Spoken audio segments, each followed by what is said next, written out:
हमारे गोपाल जी पे भी कृपा कीजिएगा। हम सब गोविंद को बहुत मानते हैं, तो उनका नाम जपें और जीवन में आगे खूब तरक्की करें। इस दरबार का प्रेम और विश्वास हमेशा हमारे हृदय में बना रहे। गुरुदेव कृपा कीजिएगा। इनका नाम जपने में कोई दिक्कत नहीं है। हाँ जी। इनका सुमिरन करिए, ध्यान करिए, इनके बताए हुए रास्ते जो श्रीमद् भागवत गीता में जो उन्होंने बोला है, जो लिखा बिल्कुल। वो सब उस पर पालन करिए, तब कुछ होगा। मूर्ति लेके घूमने से कुछ नहीं होगा। ये दिखावा है और शास्त्रोक्त नहीं है। ये शास्त्रोक्त बिल्कुल नहीं जो तुम कर रहे हो, ये शास्त्र विरुद्ध है। ठीक है, इससे कष्ट जाते नहीं, बढ़ते हैं। पूजा हमारा अपना विषय है, अपना व्यक्तिगत विषय है। आप लेके घूम सकते हो, आपत्ति नहीं है, लेकिन शास्त्र कहते हैं कि मंदिर में जो मूर्ति हैं मंदिर में रखी, उसके लिए नियम बने हैं। मूर्ति लेके चलने का कोई नियम इस तरह का नहीं बना हुआ है। मंदिर में है वो भी नियम है कि 8 अंगुल से ऊंची मूर्ति ना हो मंदिर में। पहली बात, आपके घर के मंदिर में, जो मंदिर कहेंगे घर का पूजा घर बोलते हैं उसको, मंदिर नहीं बोलते। जी जी जी। वो पूजा घर है। मंदिर वो जो बाहर जहाँ प्राण प्रतिष्ठा होती है। घर में आपका पूजा घर है? मंदिर में पूजा घर में फ़र्क है। तो आपके घर का जो पूजा घर है उसमें 8 अंगुल से ऊंची मूर्ति नहीं होनी चाहिए। हमारे तमाम शास्त्रों में, पुराणों में सब वर्णन है, उसका वर्णित है ना। उससे ऊंची मूर्ति है मतलब आप प्रेत की पूजा करते हो, प्रेत का वास होगा उसमें, किसी की मूर्ति हो। ठीक, निषेध किया गया है। बाहर जो मंदिरों में मूर्ति होती है, अगर प्राण प्रतिष्ठा नहीं है तो पूजन नहीं करना चाहिए। ठीक, वो भी प्रेत पूजा ही है। इसके लिए अपने आप खूब वृंदावन जाइए। ठीक, गोविंद की खूब दिन रात आराधना, पूजा पाठ खूब करिए। हाँ, भी हम वृंदावन होके भी आए थे गुरुदेव। हाँ, वो खूब जाइए, वहाँ करिए। आप बांके बिहारी जाइए, खूब आनंद करिए, खूब उनके मस्ती करिए, भाव से उनके साथ रहिए, है वो सब होता है। लेकिन ऐसे इनका अपमान होता है, इस तरह से ले करके चलने से इनको ऐसा नहीं, उचित नहीं है, ये शास्त्रोक्त नहीं है ना ये बात। इसके लिए जो शास्त्र के नियम उनके उनमें बंध करके, उनमें रह करके करने से सुख प्राप्त होता है। वो हमारे ऋषि मुनियों के द्वारा दी गई परंपरा। ऐसा कभी भी नहीं होता। कोई ऐसे आपको शास्त्रों में उदाहरण नहीं मिलेगा कि कोई मूर्ति लेके चलता हो साथ में, है ना। ये हम लोगों ने, तमाम लोगों ने ऐसे बना लिए, दुनिया भर की चीज़ें बाहरी लोगों ने आकर के नाटक बनाए, उससे लोगों को कष्ट शुरू हुए। बड़ी बड़ी मूर्तियाँ, है ना, लेकर के किए। क्योंकि भगवान श्री कृष्ण ने श्रीमद् भागवत गीता में जो साफ साफ कहा है कि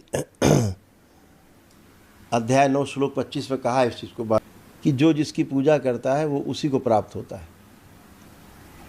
जो भूत प्रेतों की पूजा करता है तो वो शरीर यात्रा के दौरान उनके साथ रहता है, वो सब उनके साथ रहते, मर जाने के बाद भी रहते हैं। और पितरों की करता है तो उसके साथ रहता है जीवन में, और मर जाने के बाद उनके साथ रहना पड़ता है। देवी देवताओं करता है, जिंदा में उनका साथ रहता है, मर जाने के बाद देवी देवताओं का साथ प्राप्त होता है। और नारायण कहते हैं कि जब कोई मेरी पूजा करता है, पूजा मतलब स्वयं को समझने की कोशिश करता है, ध्यान साधना करता है, तो वो जो है 84 लाख बंधनों की जन्म मरण के बंधन से मुक्त होकर के और मुझे प्राप्त होता है ना। ऐसा तो नारायण की पूजा करने से, हम भी नारायण की पूजा करते। अभी देखो बाबा का मंदिर अंदर है लक्ष्मी नारायण दोनों है कि नहीं? मिला भी है, फोटो भी मिला है गुरुदेव, मिला है। तो अंदर लक्ष्मी नारायण हमारे मंदिर में है, बाबा के साथ एक विराजमान है, लक्ष्मी नारायण भी है। जी जी, है ना। तो करते हैं, हम भी करते हैं लक्ष्मी नारायण की पूजा, हम तो स्वयं करते हैं। लेकिन शास्त्रोक्त करने से होता। अब आपको हम बताएं, ये मूर्ति जिसके लिए कोई काफ़ी विरोध, बहुत लोग क्या करते हैं, अरे गुरुजी ने ऐसा बोल दिया श्री कृष्ण के लिए। मैं श्री कृष्ण के लिए बोल रहा हूँ। आप यहाँ हनुमान जी की मूर्ति लिए होते, शिव के लिए होते, तब भी मैं कहते आपसे कि उचित नहीं है, चाहे किसी के लिए हो। हम मूर्ति की बात कर रहे हैं, हम किसी व्यक्ति की बात, क्योंकि कोई व्यक्ति होता नहीं, एनर्जी एनर्जी है, वहाँ कोई व्यक्ति नहीं है। जब एनर्जी को हम व्यक्ति की तरह ट्रीट करते हैं रूप से जोड़ के, तो संकट पैदा होता है। एनर्जी का कोई रूप नहीं है। एनर्जी जैसा आपका भाव होता है, आपके साथ वैसी एनर्जी जुड़ती है और वैसे आपके साथ रिएक्ट करते हैं, ठीक है ना। ऐसे होते। आपको इसका हम एक वो दिखाया शास्त्र विरुद्ध पूजा से क्या होता था। आप जब भी इनकी पूजा करती है, कभी भी आपकी माँ को कंपन होता है। आप पूछिए, माँ बताएंगी आपकी, पूछो। कंपन होता है? पता नहीं, मतलब होती तो है ऐसी प्रॉब्लम, पर कभी ऐसा सोचा नहीं, ध्यान ये नहीं। ये शरीर कंट्रोल नहीं कर पाती। जब तुम पूजा इनकी करती हो, तुमसे एनर्जी आकर के बाहरी प्रेत पूजा की तुम्हारी माँ को हिट करती है। पूछ लो ना, हम तो दरबार देख रहा, बता रहा है। इनको घबराहट, इनको कंपन होने लगता है इनको जी, शारीरिक कष्ट होते हैं गुरुदेव। तुरंत। जहाँ आपने पूजा इधर शुरू की, इधर कंपन चालू, कष्ट चालू, बेचैनी, घबराहट चालू, ये सब होता था। तो अभी कैसे पता है दरबार को? क्योंकि वो एनर्जी अच्छी कनेक्ट नहीं होती थी आपसे। आपको खूब पूजा पाठ करना, खूब वृंदावन जाएं, खूब बांके बिहारी के दर्शन करें, दिन रात उनके दर्शन करो।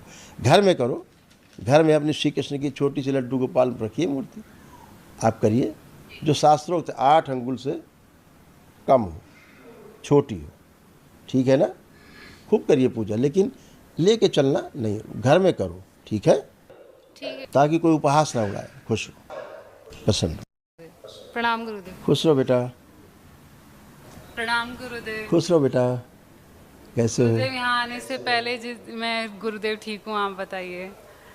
गुरुदेव जब मैं परसों यहाँ पे आई थी, मेरी बहुत ज़्यादा पेन था, मेरी बॉडी में बहुत ज़्यादा था कि माता की आरती में भी मुझसे खड़ा नहीं हुआ जा रहा था। और अगले दिन से पता नहीं माता ने कौन सी एनर्जी दी कि कल रात 12 बजे तक भी मेरी बैटरी पूरी चार्ज थी, मुझे कोई शरीर में कष्ट नहीं हुआ किसी भी तरीके का। बार बार बस यहाँ पे आकर थोड़ी सी हल्की सी घबराहट हो रही थी मेरे, वो अपने आप बंद होती फिर ऐसे ही हो रहा था। और बस गुरुदेव मैं आपसे, जी गुरुदेव, अब सब कुछ गया, सब गंदगी जी गई, गुरुदेव, बहुत बहुत अच्छा लग रहा है यहाँ पे आके, बहुत ज़्यादा। सब शुद्धि हो गई। गुरुदेव मैं ये चाहती हूँ कि जो कर रही हूँ और जो आगे करना चाहती हूँ, मुझे उसके लिए आशीर्वाद दीजिए। आप देखिए कि बस जो कर रही हूँ वो भी सही हो, और जो आगे जो करने का मेरा मन है, जो कार्य मैं करना चाहती हूँ, फाइनेंशियली अपनी स्थिति को अच्छा करना चाहती हूँ, वो उसमें मुझे आप सफल। आप जो कर रहे हो और जो करना चाहते हो, दोनों ही अच्छा है। Thank you. और अब आप बहुत अच्छे से कर पाओगे। अब बस गुरुदेव मुझे कॉन्फिडेंस चाहिए ऐसा कि मेरा मन कभी ना हटे और मैं अपने कार्यों को फोकस के साथ में आगे। दरबार ने आपको कॉन्फिडेंट किया है, आपको फोकस्ड किया है, खूब आपकी स्मरण शक्ति अच्छी की है और रुचि बढ़ाई है अपने काम के प्रति। ऐसा है कि नहीं? जी गुरुदेव, मेरा मतलब प्लांटेशन का मुझे बहुत ज़्यादा शौक है और मैं उसी में कार्य करना चाहती हूँ। और बहुत अच्छा है, बहुत सेटिस्फेक्शन है, बहुत सेटिस्फेक्शन है, बहुत ज़्यादा। गुरुदेव बस एक प्रार्थना और है, जब मैं पूजा करती हूँ तो मेरा फोकस नहीं लग पाता और मैं अपने ठाकुर जी में और श्री राधा रानी के प्रति मेरी आस्था प्रगाढ़ कर दीजिए और इस दरबार के प्रति भी। बिल्कुल बेटा, अब बहुत अच्छा फोकस करो तो कितना अच्छा फोकस हो रहा है, देखो आप करो। अब एकदम फोकस है, आप टेक ऑफ ही नहीं कर पाओगे, एकदम फोकस है, खूब कर पाएंगे आराधना पूजा।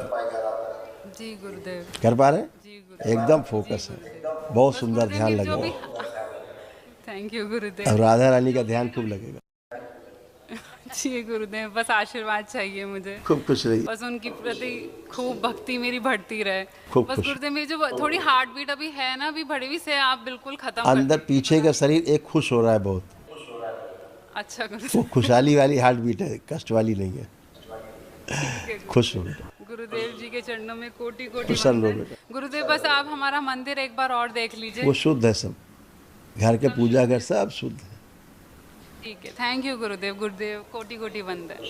राधे राधे। बाबा माँ को कोटि कोटि प्रणाम, गुरुदेव आपको कोटि कोटि प्रणाम। खुश रहो आपका बेटा। बहुत बहुत खूब मस्त धन्यवाद रहिए, गुरुदेव। खुश रहिए, खूब मस्त धन्यवाद रहिए, गुरुदेव। खुश रहिए। आपने दरबार बुलाया, ऐसा हमसे 1 दिवसीय अनुष्ठान कराया गुरुदेव, बहुत अच्छा लग रहा है गुरुदेव।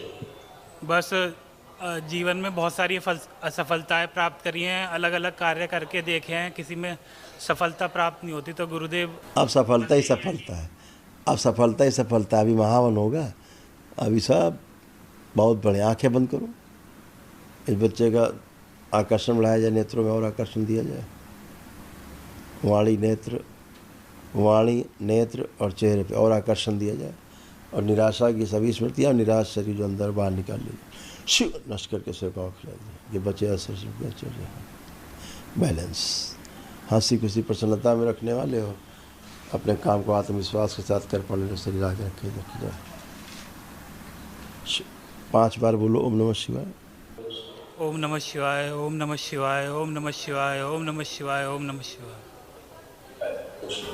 आप बढ़िया, आप अपना कॉन्फिडेंस चेक कर सकते हो, अपने आप को चेक कर सकते हो कि आप कर पाओगे, सबकी नहीं कर पाओगे। कॉन्फिडेंट अपना है कि लग रहा है गुरुदेव, अब अंदर से लग रहा है कि हाँ तुम आगे बढ़ जाओ। आप सब कर सकते हो। ठीक है, खुश रहो, प्रसन्न, मस्त रहो। बहुत बहुत धन्यवाद गुरुदेव। खुश रहो बेटा। गुरुजी, बिटिया के लिए जो आपने हवन बताया, इसे वहीं घर पे कर सकते हैं या क्या किया, या आप कराओगे? ये निःशुल्क होता है, दरबार की ओर से निःशुल्क है, वो यहीं होता है।